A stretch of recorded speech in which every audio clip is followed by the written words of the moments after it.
Hello everyone, welcome to Vivekananda Agriculture Academy. आज की इस वीडियो में बात करेंगे सीयूईटी यूजी एप्लीकेशन फॉर्म 2024 के बारे में। मोस्टली विद्यार्थियों के मन में जो डाउट है कि सर फॉर्म भरते टाइम आईसीआर बीएचयू का ऑप्शन कब आएगा, ऑप्शन नहीं आ रहा है, इस पर बात करेंगे। और यहाँ पर बात करेंगे इंपॉर्टेंट सेक्शन में इंपॉर्टेंट डॉक्यूमेंट्स के बारे में। ये इंपॉर्टेंट डॉक्यूमेंट्स विद्यार्थियों यहाँ पर वो प्रोसेस है जो आपका एप्लीकेशन फॉर्म से लेकर के और हेल्प करेगा आपको कॉलेज में एडमिशन के दौरान तक। ठीक, कुछ यहाँ पर ऐसी चीज़ें होती हैं उनके बारे में जानना जरूरी है। तो सबसे पहले विद्यार्थी बात करें हम आईसीआर बीएचयू का ऑप्शन। केवल आईसीआर बीएचयू नहीं, कई ऐसी सेंट्रल यूनिवर्सिटी हैं जिनका ऑप्शन अभी तक इसमें नहीं आ रहा। तो विद्यार्थी हमने आपको पहले बताया था पहले ही दिन कि अभी आप फॉर्म को फिल मत करिएगा। हो सकता है एक हफ्ते 10 दिन लगेंगे कुछ, क्योंकि यहाँ पर जो आपको नई वेबसाइट इस बार दी गई है फॉर्म भरने के लिए, उसमें काफ़ी सारे अपडेट होने हैं। अगर मैं आपको बात करूँ 2023 के बारे में, तो जब भी 2023 का फॉर्म आया था तो पहले वेबसाइट थी इसकी जो है CUET.सामर्थ, उसमें देखा होगा, उसमें भी आपने देखा होगा। ठीक है, क्योंकि यहाँ पर भी इसमें कई ऐसी यूनिवर्सिटी थी जो तुरंत जो है ऐड नहीं की थी, लेकिन बाद में एक हफ्ते 10 दिन बाद उन्होंने क्या काम किया था, वो यूनिवर्सिटी को उसमें ऐड कर दिया था। तो विद्यार्थी आप लोग वेट करिएगा, परेशान मत होने कोई ज़रूरत नहीं है। आईसीआर बीएचयू एग्जाम आपका अलग से नहीं कराएगा, ये एग्जाम आपका सीयूईटी के माध्यम से ही होगा और ये उसमें यूनिवर्सिटी का ऑप्शन भी आएगा, लेकिन यहाँ पर आपको वेट करना पड़ेगा, यहाँ पर करीब आपको 8 डेज तक। ठीक है विद्यार्थियों, तो 8 से 10 दिन आप यहाँ पर इंतजार करिएगा। यहाँ पर आपको ऑप्शन जैसे ही मिलेगा वैसे तुरंत आपको वीडियो बना करके दिया जाएगा, परेशान होने की आपको जरूरत नहीं है। ठीक है, अब लोग यहाँ पर बात करेंगे इंपॉर्टेंट सेक्शन आपके डॉक्यूमेंट्स के बारे में। डॉक्यूमेंट क्या जरूरत। देखिए विद्यार्थी, फॉर्म फिल करने के लिए सबसे पहला प्रोसेस होता है वो होता है रजिस्ट्रेशन। आप चाहें तो कर सकते हैं। रजिस्ट्रेशन के बाद जो सेकंड प्रोसेस होता है वो इंपॉर्टेंट सेक्शन होता है, जिसमें हम लोग कोर्स के हिसाब से हम लोग कितने भी यूनिवर्सिटी वहाँ पर चूज कर सकते हैं। जैसे कई विद्यार्थी मान लो बायो ग्रुप के हैं, उनको बीएससी एग्रीकल्चर करना है, उनको पीसीबी से 3 इयर्स बीएससी प्रोग्राम करना है, इसके बाद में उनको मान लो कि बी फार्मा करना है, बीएससी बायोटेक करनी है और कोई कोर्स करना है, तो हम लोग वहाँ पर कोर्स और उसके हिसाब से वहाँ पर यूनिवर्सिटी चूज करते हैं। तो सेकेंड प्रोसेस में ये प्रोसेस आपके चलते रहते हैं।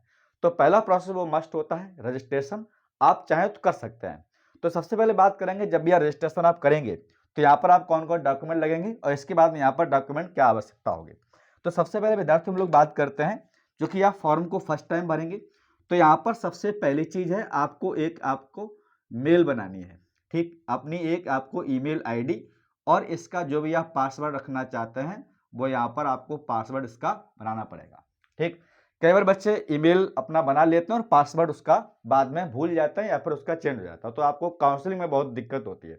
जो काउंसलिंग में जो भी आपकी अपडेट आती है वो आपकी मेल पर आती है और हम पासवर्ड जैसे ही ओपन करते हैं तो वहाँ पर सारी अपडेट दे देता है कि आईसीआर में कौन सी यूनिवर्सिटी मिली है, क्या अपडेट आया हुआ है। ठीक, तो आपको यहाँ पर अपनी एक मेल बनानी होगी। फिर यहाँ पर बात करेंगे हम लोग सेकेंड ऑप्शन में, जो भी आपके पास में यहाँ पर फोन नंबर है वो आपका फोन नंबर ऐसा होना चाहिए जो ऑलरेडी एक्टिव रहता है। ठीक है, ऐसा नहीं कि वो उसमें इनकमिंग नहीं हो रही है, कभी क्या प्रॉब्लम आ रही है, तो आपको यहाँ पर एक अपना फोन नंबर, ये बिल्कुल ये बिल्कुल कॉमन फिनोमेना है। ठीक है, ये सबके पास में ऐसे मोस्ट कॉमन तो होते ही होते हैं। फिर भी अगर आप फॉर्म भर रहे हैं, कई विद्यार्थी गाँव देहात के होते हैं उनका मेल नहीं होता, तो यहाँ पर आपको अपनी एक मेल आईडी बनानी पड़ेगी। अब यहाँ पर विद्यार्थी हम लोग बात करेंगे आपके थर्ड यहाँ पर आईडी प्रूफ के बारे में। ठीक है, हम बात करके आईडी प्रूफ के बारे में। अब आईडी प्रूफ में अगर बात करूं, हर विद्यार्थी के पास में आधार कार्ड तो बहुत ही कॉमन हो गया, हर किसी के पास में आधार कार्ड होता है। उस आधार कार्ड में आपका नाम चेक कर लेंगे कि हमारा नाम वही है जो आपकी हाई स्कूल मार्कशीट में मेंशन किया गया है। ठीक है, तो ये आपके फिनोमेना है, 3 प्रोसेस जो आपके रजिस्ट्रेशन के यहाँ पर रजिस्ट्रेशन आप कर सकते हैं। ठीक है, क्योंकि यहाँ पर देखिए फोन नंबर पर आपका ओटीपी जाता है, यहाँ भी आपका आधार कार्ड के हिसाब से ठीक है वेरीफाई किए करते हैं वो लोग, फोन नंबर आपका ही है। ठीक, इसके बाद में यहाँ पर मेल पर भी जो है ओटीपी और जो भी प्रोसेस होते हैं ये सारे यहाँ पर अपडेट होते हैं। तो ये हो गई आपकी इंपॉर्टेंट डॉक्यूमेंट में जो प्रोसेस काम आता है किसमें, आपका रजिस्ट्रेशन में। अब हम बात करते हैं विद्यार्थी बहुत इंपॉर्टेंट सेक्शन आपके डॉक्यूमेंट्स के बारे में। देखिए, आपने 10th पास कर लिया और आपके पास में यहाँ पर 12th, इनकी दोनों की मार्कशीट चाहिए। ठीक, जो विद्यार्थी ड्रॉपर होंगे, इन्होंने मान लो सपोज 2023 में पास किया, 22 में पास किया, तो उनके पास तो ऑलरेडी ये होगी मार्कशीट में। अगर मान लो अभी हाल ही में 12+2 पास किया, एग्जाम दिया 2024 का, तो वो चूंकि यहाँ पर अपीयरेंस का ऑप्शन आएगा, जब भी आप फॉर्म भरेंगे तो आप अपीयर स्टूडेंट्स की फॉर्म को भर सकते हैं। ठीक, इसके हम लोग बात करेंगे सेकंड सेक्शन में विद्यार्थियों। ठीक है, आपकी फोटो के बारे में अगर बात करेंगे तो इसका बैकग्राउंड जो है वो व्हाइट होना चाहिए, ताकि आपकी फोटो क्लियर नजर आए। कलरफुल हो, व्हाइट उससे मतलब नहीं है, फोटो क्लियर होनी चाहिए। क्योंकि फोटो को आपको अच्छा ध्यान रखें, यही वाली फोटो आपको जब भी आप एडमिट कार्ड निकालेंगे, ठीक है, तो यही वाली फोटो आपके एडमिट कार्ड में छप के आएगी। तो फोटो आप निकालना, जब भी आप एडमिट कार्ड एग्जाम देने जाएंगे तो आपको वहां पर फोटो एडमिट का भी मांगेंगे कि आप फोटो लगा के आइए, तो यही आप फोटो मांगेंगे सेम जो आप यहाँ पर एप्लीकेशन फॉर्म में लगाएंगे। तो अभी से आप फोटो ऐसी बनवा लें, उसको कम से कम 4 से 6 फोटो तक अपना बनवा के रख लें। और जहाँ भी आप फोटो खिंचवाते हैं उसका एक आईडी दे देता है कि 401 है, 201 है आपके नाम का, तो वो आपको हमेशा जो है नंबर याद रखेंगे। जब भी आप मान लो एडमिट कार्ड टाइम पर आपको फोटो भूल गए, ठीक है, फोटो आप पास नहीं है, तो उससे आप वही वाली फोटो से हम निकाल सकते हैं। तो ये फोटो आपको वही चाहिए जो अभी आप लगाएंगे एडमिट कार्ड तक, फिर आप काउंसलिंग में जाएंगे वहां भी आपको दिखानी पड़ेगी। तो फोटो विद्यार्थी बहुत कंपलसरी है, फोटो आपकी क्लियर होनी चाहिए। ठीक है, अब हम बात करते हैं यहाँ पर थर्ड। देखिए, जब भी आप फॉर्म को भरेंगे तो वहां पर जब भी आप कैफे पर जाएंगे तो हम वहां पर फोटो हम लोग क्या करते हैं, स्कैन करके लगाते हैं। तो जो नेट वाले होते हैं, तो जो कैफे वाले, उनको पता रहता है कितने यहाँ पर जेपीजी की यहाँ पर जो है ये फॉर्मेट में लगेगी। ठीक, हालांकि यहाँ पर दिया गया है आपकी फोटो जो है वो 10 केबी से लेकर के 200 केबी के बीच में यहाँ पर होनी चाहिए।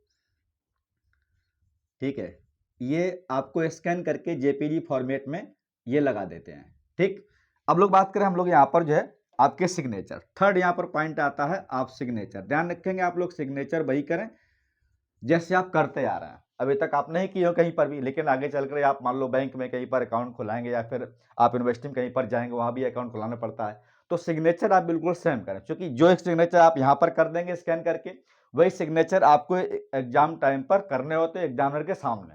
तो देख लेते हैं बच्चा यही है, कई बार बच्चा क्या काम सिग्नेचर फोटो मैच करते, सिग्नेचर मैच नहीं करते हैं, तो वो एग्जाम तो देने देते हैं लेकिन बहुत फालतू परेशान करते हैं आपको। ठीक है, तो सिग्नेचर आपके यहाँ पर बिल्कुल यही होना चाहिए अभी आप करके रखेंगे।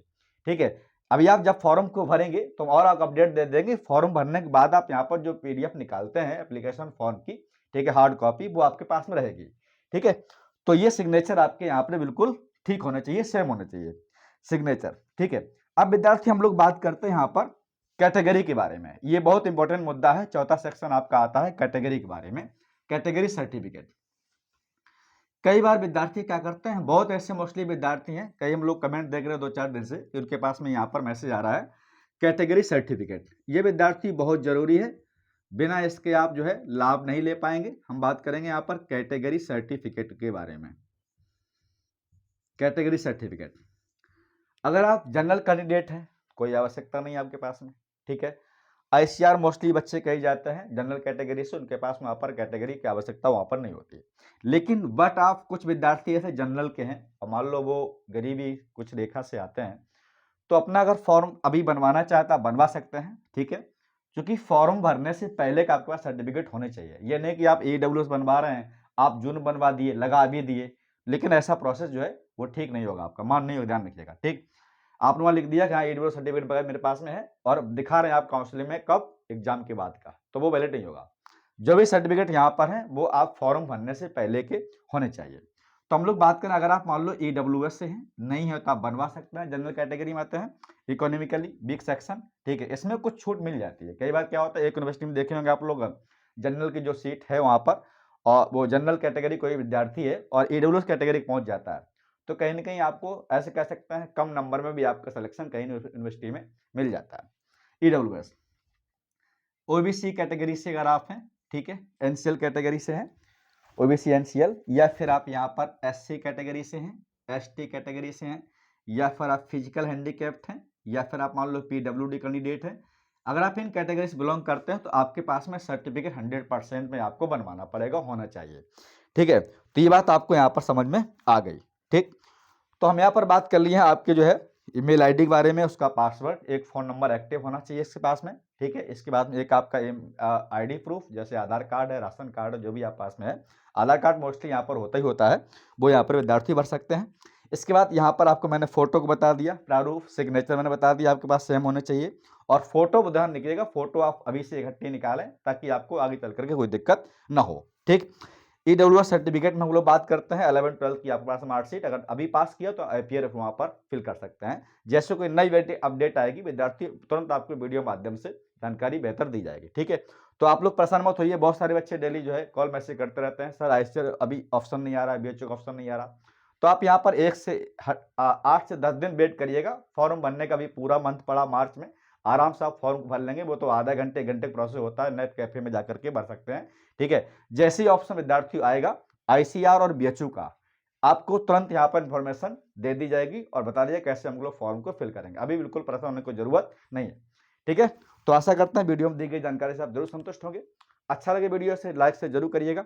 नए हैं चैनल पर सब्सक्राइब कर लो, बेल आइकन प्रेस कर लो ताकि हर एक वीडियो आपको मिलता रहे समय से, ठीक है।